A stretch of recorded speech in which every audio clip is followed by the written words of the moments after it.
चलिए आज एक कहानी सुनते हैं। रामपुर गांव के एक सीधे साधे कचौड़ी वाले माधव की कहानी। ये एक ऐसी कहानी है जो हमें सिखाती है कि असल में सफलता का मतलब क्या होता है। ये सिर्फ दौलत कमाने के बारे में नहीं है, बल्कि उसूलों पर चलने के बारे में है। आइए इस प्रेरणा देने वाले सफर पर चलते हैं। कहानी की शुरुआत होती है माधव के एक बहुत ही सीधे सच्चे सिद्धांत से।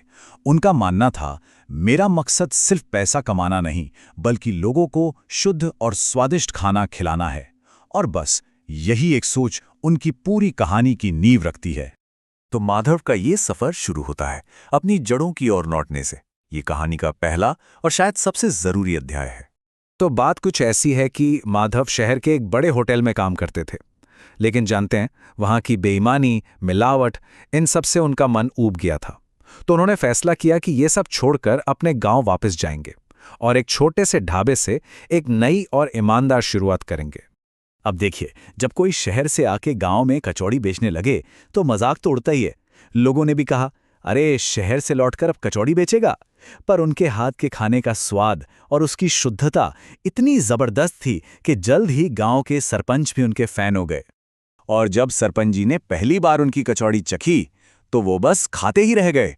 उनके मुंह से निकला, वाह माधव, इसके आगे तो शहर के बड़े बड़े हलवाई भी फेल हैं। ये स्वाद तो सीधा दिल को छू गया। बस यहीं से माधव की किस्मत ने पलटी मारी। लेकिन कहते हैं ना, जहां सफलता की रोशनी होती है वहां जलने वालों का अंधेरा भी पहुंच ही जाता है। अब कहानी में एक नया मोड़ आता है, ईर्ष्या का स्वाद। यहां फर्क बिल्कुल साफ है। एक तरफ थे माधव, जिनका फोकस था ताज़ी चीजें, असली स्वाद और ग्राहकों की खुशी, और दूसरी तरफ था धनीराम, जिसका एक ही मकसद था, बासी तेल और मिलावटी मसालों से बस पैसा कमाना। दोनों की सोच में जमीन आसमान का अंतर था। अब माधव की बढ़ती लोकप्रियता धनीराम से देखी नहीं गई, तो उसने एक चाल चली। पंचायत में जाकर झूठी शिकायत कर दी कि माधव अपने ढाबे पर गंदगी फैला रहा है ताकि उसका काम बंद हो जाए। लेकिन जब पंचायत जांच करने पहुंची तो सब हैरान रह गए। माधव का ढाबा तो कांच की तरह चमक रहा था। उसकी ईमानदारी और सफाई के आगे धनीराम की पहली साजिश पूरी तरह फेल हो गई। चलो, दुश्मनों से तो माधव निपट लिए, पर अब बारी थी किस्मत की परीक्षा की। कहानी का ये हिस्सा हमें दिखाता है कि असल किरदार की पहचान मुश्किलों में ही होती है। एक रात गांव में जोरदार तूफान और मूसलाधार बारिश हुई, और बस एक ही झटके में माधव का वो छोटा सा छप्पर वाला ढाबा, उसकी सारी मेहनत, सब कुछ लगभग तबाह हो गया। ऐसा लगा मानो सब खत्म हो गया। लेकिन यहां एक कमाल की बात हुई। माधव ने जो नेकी कमाई थी वो अब उसके काम आ रही थी। एक बुजुर्ग आगे आए और तिरपाल देते हुए बोले, चिंता मत कर माधव, ये ले, अपनी छत ढक ले। ये तो बस मदद की शुरुआत थी। इसके बाद तो जैसे पूरा गांव ही उसकी मदद के लिए उमड़ पड़ा। एक गांव वाले ने कहा, मैं घर से सूखी लकड़ियां और आटा लाता हूं, कुछ भी हो जाए तेरी कचौड़ी की खुशबू बंद नहीं होनी चाहिए। इससे पता चलता है कि माधव ने सिर्फ ग्राहक नहीं, बल्कि एक पूरा परिवार बनाया था।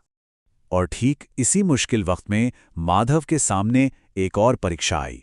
इस बार परीक्षा थी पैसों की, लालच की।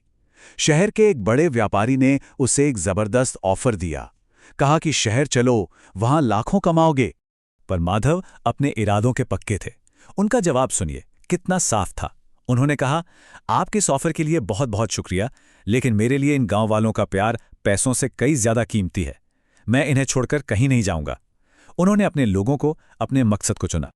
तो माधव ने पैसा नहीं, अपने लोगों को चुना। और यहीं से कहानी अपने सबसे जरूरी मोड़ पर पहुंचती है, जो हमें बताती है कि व्यापार से भी ऊपर कुछ होता है, और वो है इंसानियत। माधव के इनकार से वो व्यापारी इतना बौखला गया कि उसने धनीराम के साथ मिलकर एक बहुत ही खतरनाक साजिश रची। इस बार उन्होंने प्लान बनाया कि माधव के खाने में जहर मिला देंगे, ताकि उसका नाम और काम दोनों हमेशा के लिए खत्म हो जाएं। लेकिन देखिए, जब आप सच्चे होते हैं ना, तो कोई ना कोई आपकी मदद के लिए आ ही जाता है। माधव के वफादार कर्मचारी किशन को कुछ गड़बड़ लगी और उसने फौरन माधव को बता दिया। माधव ने वो जहरीले मसाले फेंक दिए और एक बहुत बड़ी अनहोनी होने से बच गई।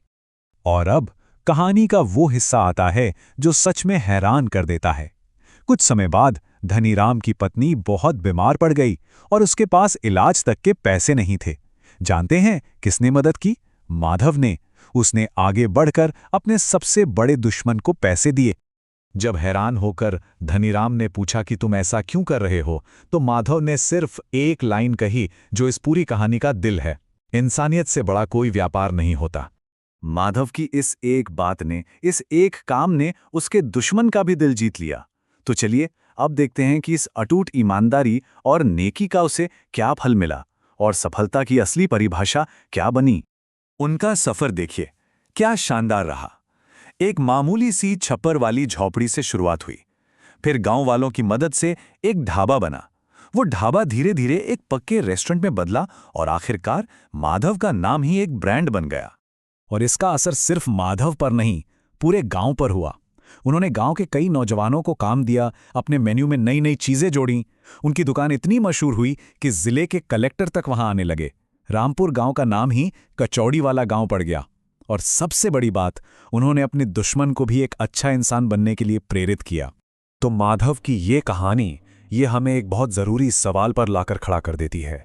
आखिर सफलता का असली मसाला है क्या? क्या ये सिर्फ बैंक में रखा हुआ पैसा है, या फिर लोगों के दिलों में कमाई हुई इज्जत और उनका प्यार? इसका जवाब शायद हम सबको अपने अंदर ही खोजना है।